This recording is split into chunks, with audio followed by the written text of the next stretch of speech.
Welcome to a new episode of the Educator's Clinic, and we have Dr. Husa Alangari. Hello, Dr. Husa. How are you? I'm good, thank you. Thank you for being with us. Thank you for having me. And who is Husa Alangari, as the first question that we always start with? Husa Alangari is a Saudi woman who grew up in a multicultural environment and who is very persistent, adaptable, who truly believes in ethical standards, believes in humanity, believes in community and collaboration. I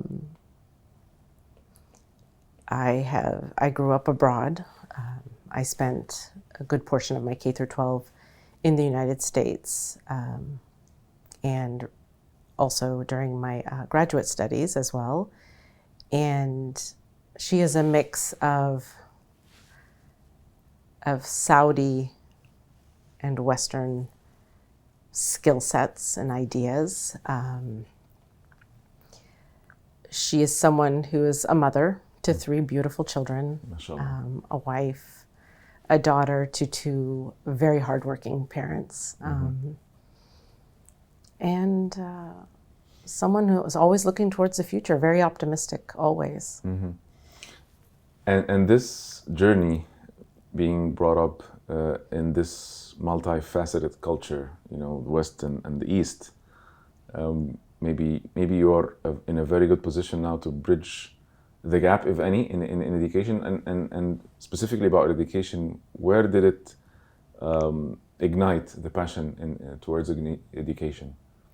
So I've always, like you mentioned, I've always tried to bridge gaps between people and cultures and religions. And growing up, since the 5th grade, each school, each town I would move to, I would give a presentation about Saudi Arabia, about Islam, about the region, and to try to educate in some way. Wow. And to break stereotypes.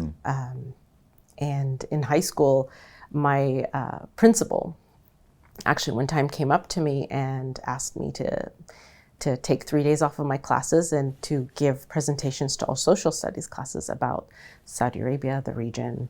And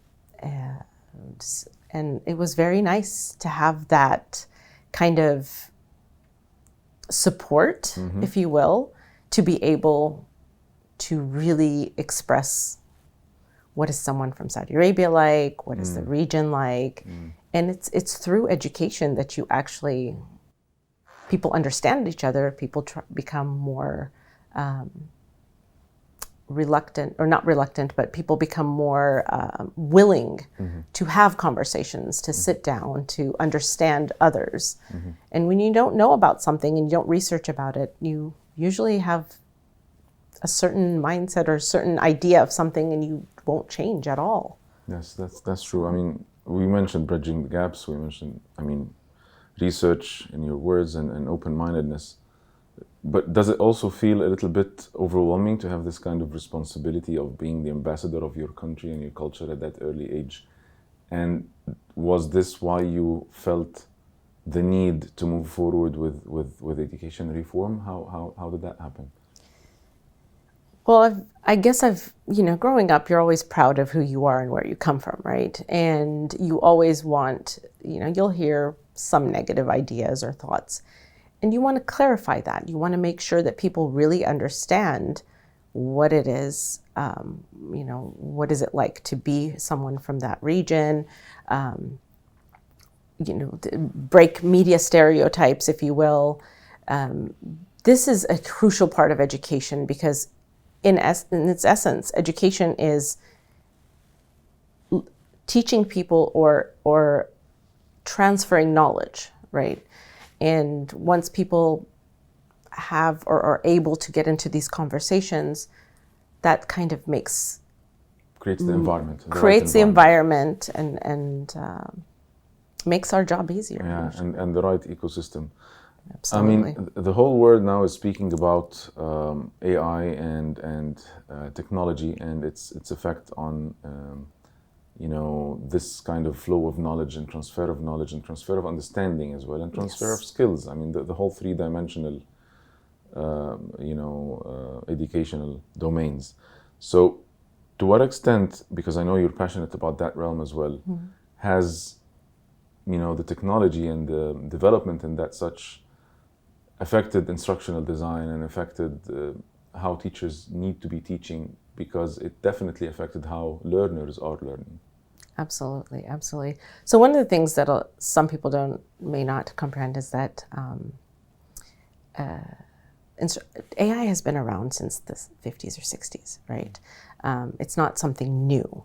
However, the emergence of digital technologies is forcing us through it, whether it's in instructional design or whether it's in education in general, to not only keep up, but to also predict what new technologies will come about. And one of the issues that I constantly hear, especially within the region, in the MENA region, is certain types of using technology, certain emerging technologies such as AI, et cetera, are not sometimes, the design of the instruction is not compatible with the culture or society.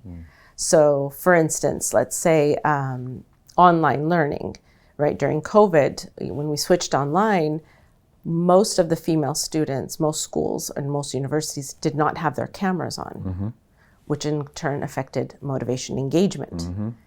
And that it's difficult to force students, for instance, to be on camera when even abroad, because a lot of, abroad they have this issue where, Inclusivity, you have to be inclusive. Exactly. Some people don't want to show where they live or whatever it may be. So designing e-learning, designing instruction around how it fits into this particular culture or how it fits into this region is very crucial. Right.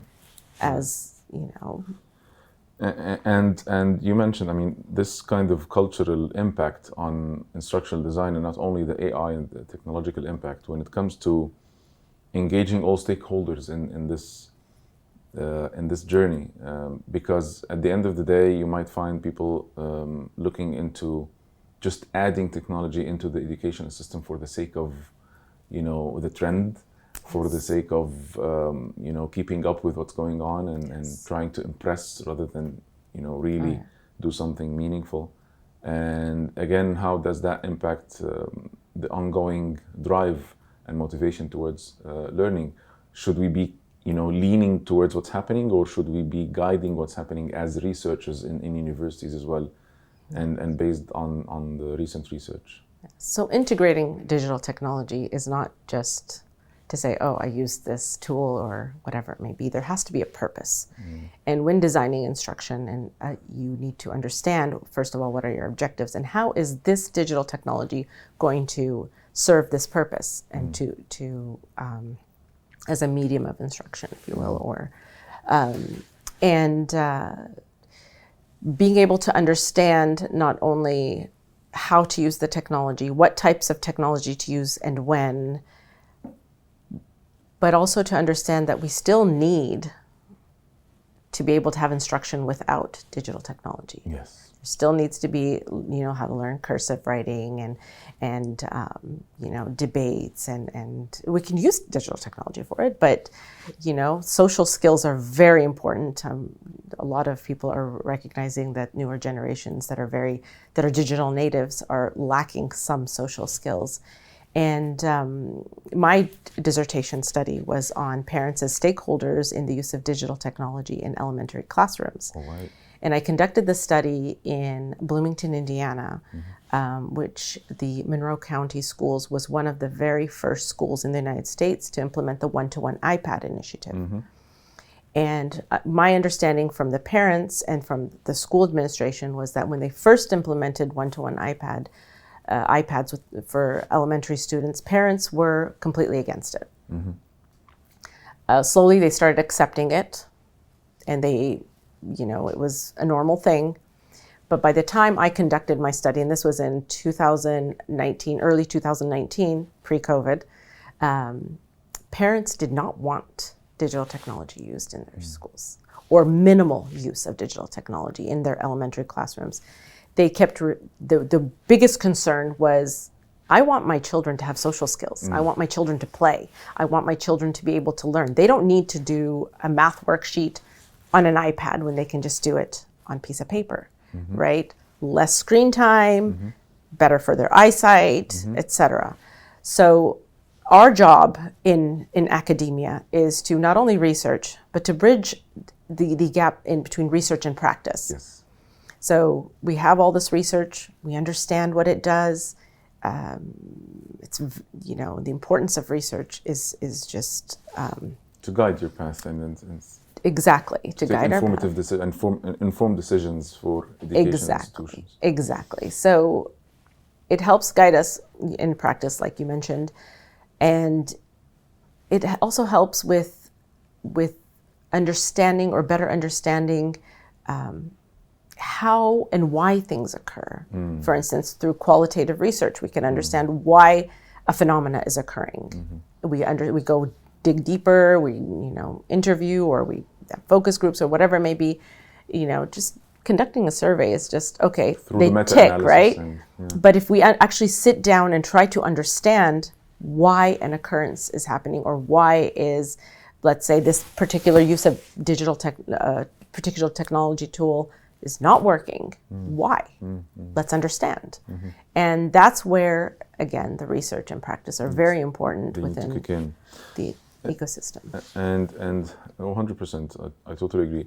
And when it comes to also, but this might be debatable as well, predicting the future and predicting what happens and seeing the trends, and that's kind of the effect on education, as you mentioned, should not be only the focus of the how the students are learning, but it's also the what. Is that changing now? Because we can see from, for example, the new skills of the 2024 from the economic forum, but even moving forward, they are all also into the digital field. So it's not affecting the how only, but it's also affecting the what the learners are learning. Hence, my following question: will that affect how university education looks like? Because we in K-12 pre-university education are always pressured by the expectations of the universities, and we're always preparing the students for the university, sometimes even rather than preparing them for the future and preparing them for life, because you're pressured by these requirements and these prerequisites and these results, for example, in the content-based. So to what extent is this reform happening in universities from your experience in Saudi Arabia specifically? Because we know that there is a lot of development and reform in university education as well. Absolutely. So the reform happening within the educational ecosystem currently in Saudi Arabia is major. Not only through, like you mentioned, K through 12, but also through higher education, and also in adult education and training and development. One of the most recent kind of directions that universities have taken is, how are we going to bridge the gap between education and the job market? What skills will be transferable? What skills will be useful? A lot of people graduate with certain degrees, and when they get to the job, they don't really understand how to apply it, for instance, or how to apply the knowledge they have learned. So more cooperative learning, more micro-credentialing, using artificial intelligence in ways to support learning and not to replace faculty or teachers or whoever it may be. And this is a valid concern. A lot of people, whether it's in education or outside of education, keep asking, is AI going to replace us? And no, you will be replaced if you don't know how to use AI, or you don't know what AI can and cannot do. Professor Chris Dede from Harvard Graduate School of Education, he talks about intelligence augmentation. And a lot of times we think about how can we use AI, et cetera. Are we going to lose to AI? But if you understand what AI can't do, then you have intelligence augmentation. What AI cannot do. What AI cannot do. If you Okay. can understand that, then you know that your job is safe, pretty Excellent. much. Excellent. I love that. I love that. So it's not only what it can do, but what cannot do. And here is where humans Exactly. kick in. So that this kind of Absolutely. creates the balance between machine learning and human learning, as we say. Yes, exactly. So that's when it comes to also and of course the preparation for the generations for that, new coming and Web 4 and Yes. whatever is going to happen that we don't even have a complete idea of. But does that raise a question on the length of pre-university education and university education as well? So it's in terms of why K to 12? Can students nowadays accomplish the knowledge and the skills in a smaller time interval? Why 4 years in university? I mean, we know that Google Education, for example, and Google universities, and they have the 6 months. You learn the skills and you work in Google, for example. Exactly. We know that Elon Musk, and he's bragging about and he's questioning the essence of university education Absolutely. at large. Does this question happen to disrupt educators, and does research support these opinions, I would say? Well, we have to remember K through 12 is the foundation. And we need that foundation. Very crucial. How do we learn to read and write and think critically and debate and speak, and through K through 12 education. So when you get to higher education, there have been calls abroad for, nobody needs a 4-year degree. You can get a tech job anywhere with a micro credential. I don't think 4-year degrees are going anywhere. However, I think that we are gradually moving towards implementing micro credentials and embedding them within degree programs so that once students graduate, they have the skills needed for the future job market. It's quite the task to really completely reform education in general. Right. And from the learner point of view, but again, from the educator's perspective, these skills are not only hard skills, they're not only technical skills. Of course, you mentioned social emotional, concerns from parents when it comes to using the iPad as just a tool towards learning. So for educators, what kind of approach do we need, or do they need, so that they can reskill, relearn, and maybe unlearn some of the practices that might be obsolete nowadays and moving forward in terms of, teaching strategies, in terms of having access towards knowledge themselves, to be lifelong learners, and then so that they can encourage this attitude and towards learning from their students and learners. Absolutely. So again, the being a lifelong learner is very essential, whether you're working, you're not working, etc. Being able to encourage lifelong learning, to encourage teachers and faculty and staff to continue upgrading and updating their skill sets, right? We have this not only, basic skills, but also, soft skills, communication, you have decision making, you have empathy. A lot of these skills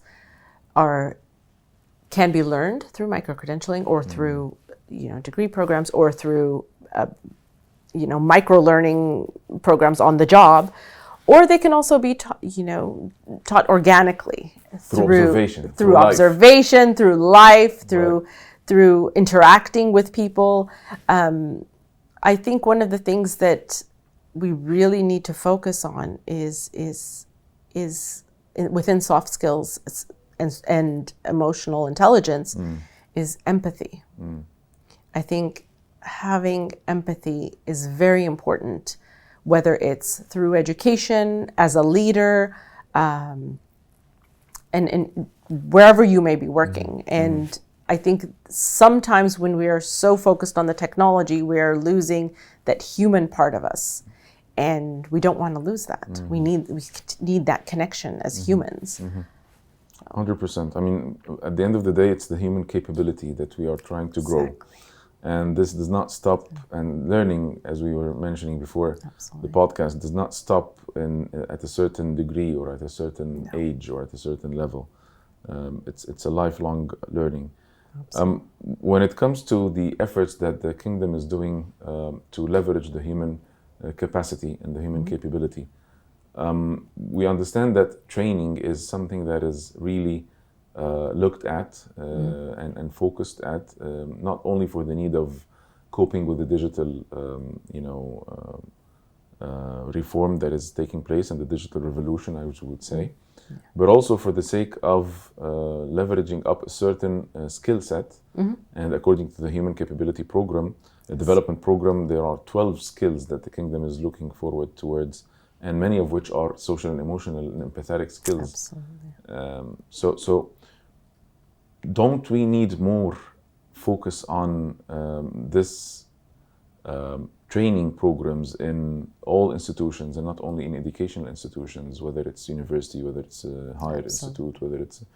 And how do we raise awareness more and more towards this realm? So I think the kingdom with Vision 2030 and the Human Capability Development Program are really emphasizing this point. Across sectors, there is an increased need for and increased programs and workshops and reskilling and upskilling that is happening right now as we speak, whether it's education, business, healthcare, you name it. Many sectors, whether public and private, they're all reskilling their employees, they're upskilling them, they're cross-skilling them, allowing them to work different, perform different tasks, if you will, in the same job. And I think it's the being able to fully kind of comprehend, first of all, the need, and how are we going to be able to build capable human beings that can not only perform the tasks, but also be able to communicate and empathize and be able to really carry on their job and to lead. Right. There are a lot of leadership programs happening across sectors as well. Right. So you mentioned analyzing the needs of training and of upskilling and reskilling. In organizations at large, and not only academic organizations, the role of human resources in conjunction with L&D and learning and development, shouldn't it be more than just punch in and punch out and leave requests and following up on hiring and firing and salary scales and stuff?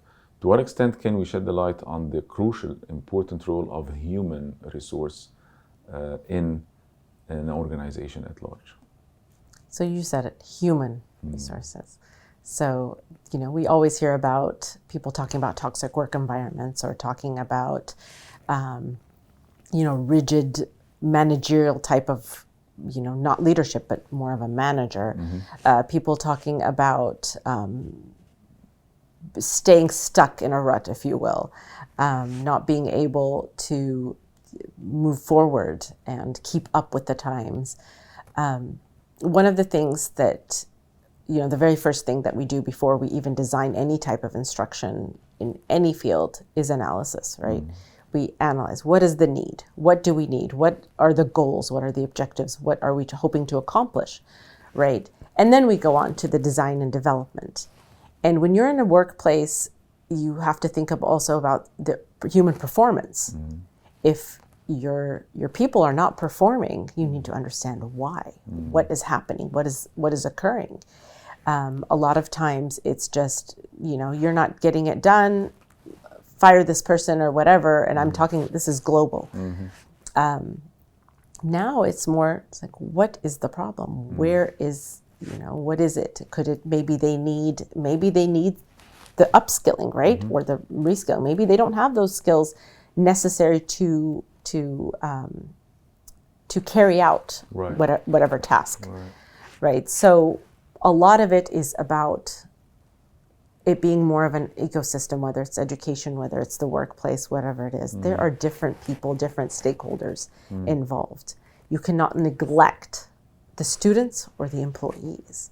No matter how, some people refer to them as basic employees. I just refer to them as stakeholders. Yes, of course, part of the organization. They're part of the organization.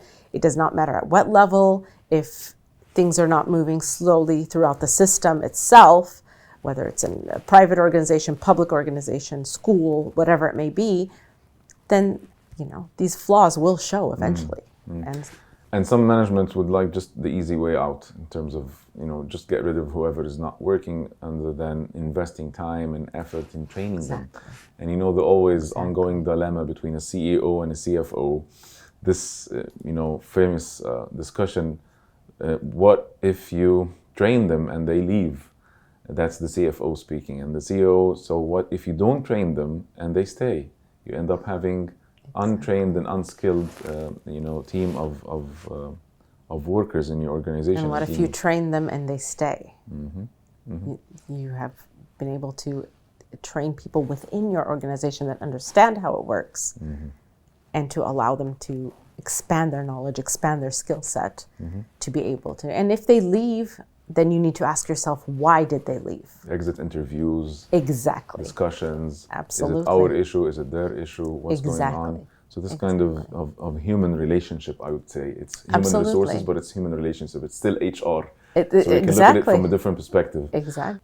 So like, as well, like, for example, KPIs. Everyone looks at it as key performance indicators, and it's kind of like a checklist, and this has to be checked, and this is done, so you... Yes. But I mean, many as well nowadays are looking at it as keep people inspired, keep people informed. Yes. And this is kind of the balance between, I think, from your words, management and leadership. It all comes down from the organization. Is it helping? Is it conducive organization towards learning? Absolutely. Learning of the systems, learning of the employees, and learning of the students as per se. Absolutely. So one of the parts that I would like to shed the light on: when does training stop, if it does? Never.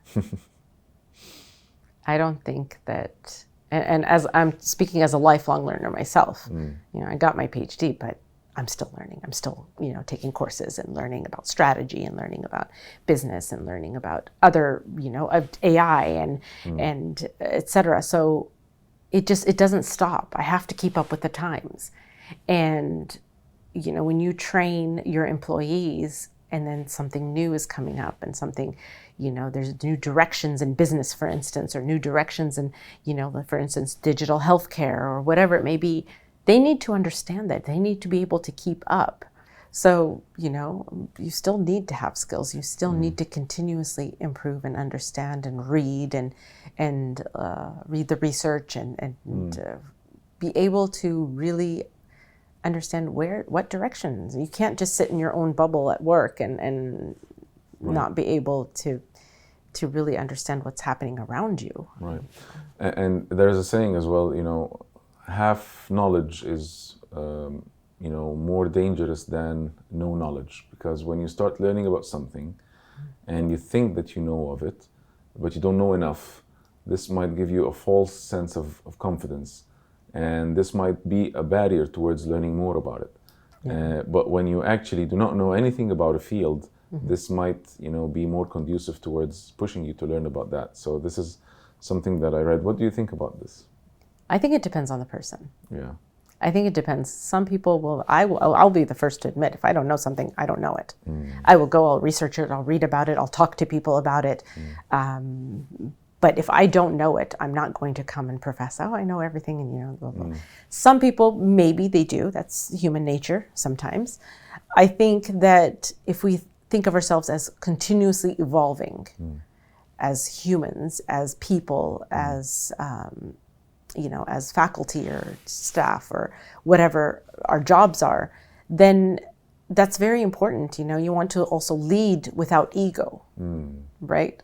We have some leaders that have some ego, and this is across businesses around the world. This is an issue in the UK, in the United States, in Canada, you name it.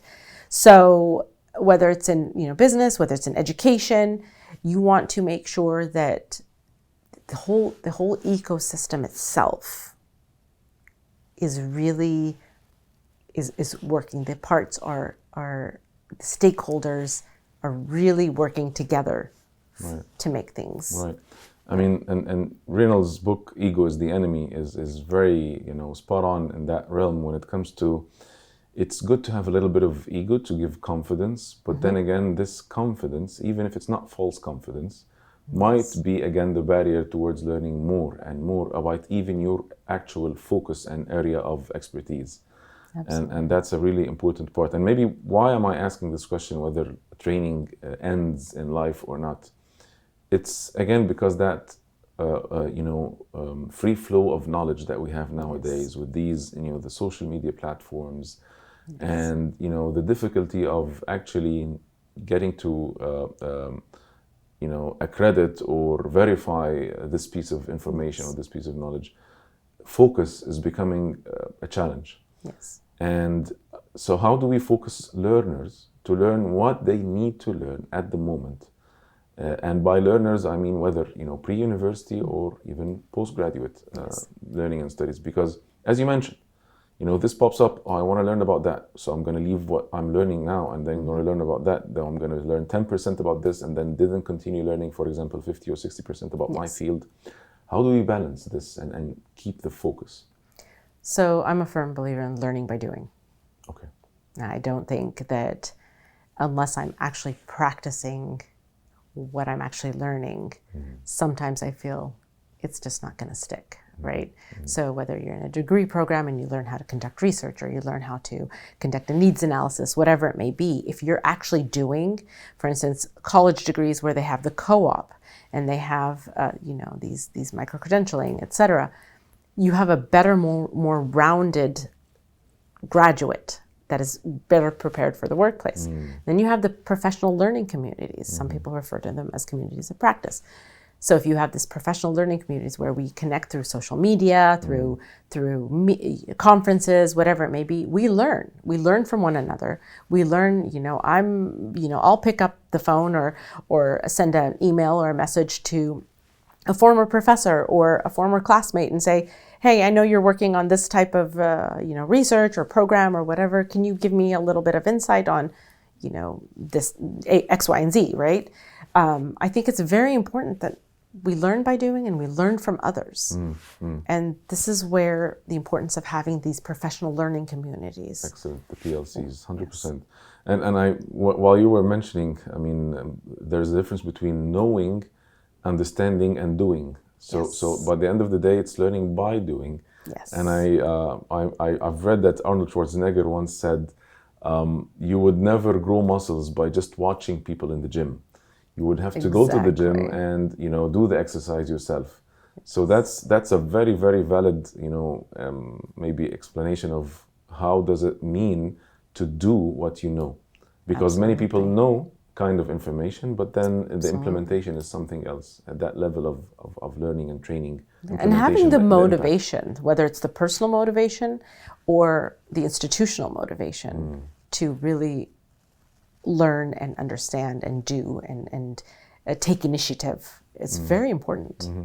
And also maybe the time for this PLC, this professional learning community, to grow into an organization, that this needs to be supported. It might be in a learning organization by default because the organization is all about learning, and whether that is a school or an institute or a university. Yes. But outside of that realm, some people might find it very intimidating to ask for help or to show that they don't know this specific part.